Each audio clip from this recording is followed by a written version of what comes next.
בסרט מפלצות בעם יש קטע שבו אחד המפלצות יוצא מהדלת מפוחד לגמרי ולא מדברים על זה אחר כך או אומרים את הסיבה למה.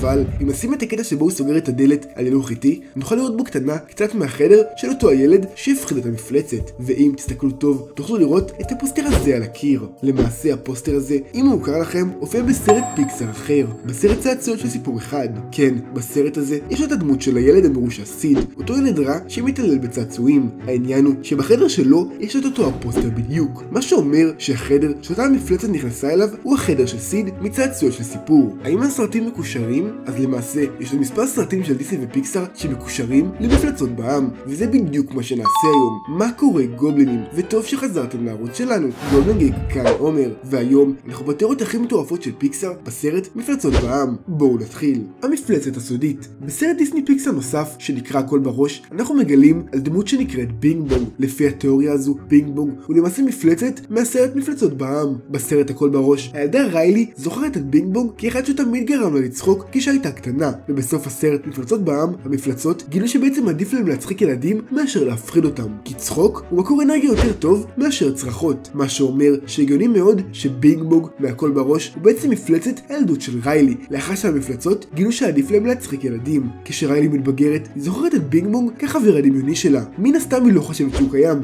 הגיוני שרוב הילדים יזכרו ככה את המפלצות, כי מתי שהם גדלים הם מאמינים שמפלצות לא קיימות, וכל זה היה בדמיון שלהם. אבל העניין הוא שבינג בונג היה מפלצת אמיתית ולא חבר דמיוני. סאלי כבר לא בחיים. הדמות הראשית ממפלצות בעם, סאלי, כנראה מת, ועד כמה שזה עצוב, דיסני הביאו לנו מספר רמזים לזה. אחד מהם נמצא בסרט הקצר של צעצוע של סיפור, שם הילדה בוני, שהיא ילדה שקיבלה את הצעצועים מאנדי בסוף צעצוע של סיפור 3, משחקת באמבטיה עם הצעצועים, ואם תסתכלו טוב תוכלו לראות את כיסוי האסלה הזה שנראה בדיוק כמו הפרווה של סאלי. ונכון, זה יכול להיות סתם מזכור מגניב, אבל אם נחזור אחורה לסרט מפלצות בעם, ישנה שיחה בין רנדל הנבל לסאלי. בסרט רנדל מפחיד את סאלי ואומר לו, שמעתי שבני אדם משתמשים בפרוות מפלצות בתור כיסוי לאסלה שלהם. דרך אגב, השיחה הזו נמחקה מהסרט מסיבות של פיקסאר, כי אם תחפשו ותצפו בסרט היום תגלו שזו גרסה אחרת של הסרט, כי הם מדברים על דברים אחרים בסצנה הזו. בכל אופן, זה בדיוק מה שאנחנו רואים בסרט הקצר של צעצוע של סיפור, כיסוי אסלה שנראה כמו הפרווה של סאלי. אז אין לנו אישור מדויק שסאלי אכן נתפס על ידי בני האדם ונהרג, אבל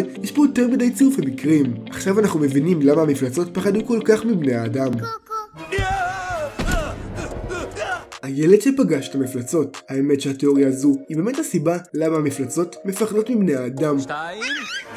ובשביל זה נצטרך לעבור לסרט משפחת סופר 2. בסרט אנחנו מגלים שהתינוק של המשפחה ג'ק ג'ק הוא בעל מגוון כוחות, הוא מסוגל לעוף, לעשות דברים בכוח המחשבה, להפוך למפלצת, לראות לייזר מהעיניים, אבל הכוח הכי חשוב והכי עוצמתי שלו הוא שג'ק ג'ק מסוגל לעבור בין ממדים, ובסרט משפחת סופר 2 הוא בהחלט עושה את זה.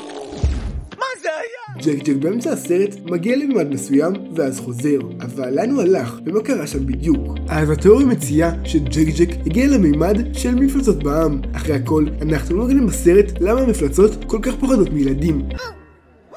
ולפי התיאוריה הזו, ג'ק ג'ק הוא הסיבה לכך, והגיוני מאוד שהם יפחדו. בסרט מפלצות בעם, אחרי מה שקרה עם בו הילדה, מייק וסאלי מחביאים אותה בחדר שלהם, ולקטע קצר אנחנו רואים את החדשות שמספרות על מקרה מסוים שבו מפלצות נפגשו עם ילד בעבר. המפלצות שמתראיינות מספרות את זה. מפלצת אחת מתראיינת ואומרת שילד עף לה מעל הראש ופוצץ מכונית עם ראיית הלייזר שלו. נשמע מוכר? בחיי, ילד עף לי בדיוק מעל הראש ופוצץ רכב בלייזר שלו. מפלצת נוספת מספרת שניסה לברוח, אבל הילד הזיז אותה בעזרת כוח המחשבה. ניסיתי לברוח ממנו, אבל הוא שיתק אותי בגלי המוח שלו וטלטל אותי כמו בובה. מטורף לחשוב על זה, אבל לפי התיאוריה, בזמן שג'ק ג'ק נעלם לממד אחר, הוא היה בעצם בממד של מפלצות בעם וביצע את כל הדברים האלה. גם לפי התיאוריה של המפלצות זה ממש הגיוני. כאילו, איזה עוד ילד יכול לעשות דברים בכוח המחשבה ולראות לייזר מהעיניים? השאלה היחידה היא, מה? אז הוא חזר בזמן? אז לא. מי שקצת מבין, יודע שלכל ממד יש חותמת זמן שונה. בזמן שבממד מסוים עוברת שעה, בממד אחר יכולה לעבור שנייה, כי הזמן עובד אחרת בכל מימד. ולכן, במשפחת סופר 2 נראה שג'ק ג'ק נעלם רק למספר שניות, אבל פשוט בממד שאליו הוא הגיע, הזמן עובד אחרת. אז כאילו, הילד הזה עדיין שומע אותך? שומע מממד אחר, כן. זה מפחיד. הציור של בו, התיאוריה הזאת אומנם קצרה, אבל היא לוקחת אותנו לסרט מוצאים את נמו. שם, לאחר שהצוללן לוקח את נמו מהאוקיינוס, הוא שם אותו באקווריום שנמצא בחדר העבודה שלו, כי לצלול זה רק כתחביב שלו. העבודה האמיתית שלו היא בתור רופא שיניים. עכשיו, אם נסתכל טוב, נוכל לראות את הציור הזה, שנמצא בארונית שם, במרפאה של הצוללן, או רופא שיניים, איך שתרצו לקרוא לו. בכל אופן, הציור הזה הוא לא סתם ציור, כי את הציור הזה אנחנו גם רואים בסרט מפלצות בעם, על הקיר בחדר של בו הקטנה. מה שאומר לפי התיאוריה שבו כנראה מטופלת אצל רופא השיניים הזה, או שרופא השיניים הזה הוא למעשה אבא שלה, ולכן הוא גם שם את הציור של הבת שלו בחדר העבודה שלו. אז האם היא הבת שלו או המטופלת שלו? מה אתם חושבים? זו תיאוריה בלי הרבה ביסוס, כי אין לנו עוד רמזים חוץ מהציור הזה. אז בואו נעבור לתיאוריה הבאה. הזקנה המשוגעת. אז הרבה מהתיאוריות פה התמקדו במפלצות, אבל איך אפשר לשכוח את בו, הילדה הקטנה, שגם עליה יש תיאוריה מאוד מעניינת, שאומרת שאם נלך לסרט אמיצה, שזה סרט נוסף של דיסני ופיקסאר, נגלה שבו מופיעה בו.